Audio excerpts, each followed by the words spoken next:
Hi, Luke. This is Mike Fortner, just looking over your post on ohmic heating. And yeah, your example here is pretty much what I've expected to see. And although I didn't realize it when I was about 11 years old, I had an ohmic joule heating cooker for hot dogs. And we'll leave it to your imagination about how it worked. And it wasn't out very long because I think it was actually a bit unsafe at that time.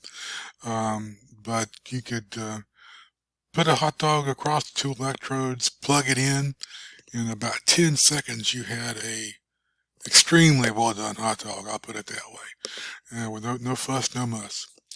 So anyway, I just thought it was interesting, and your example kind of rings true to that. And whenever I do this chapter, I always think about that example.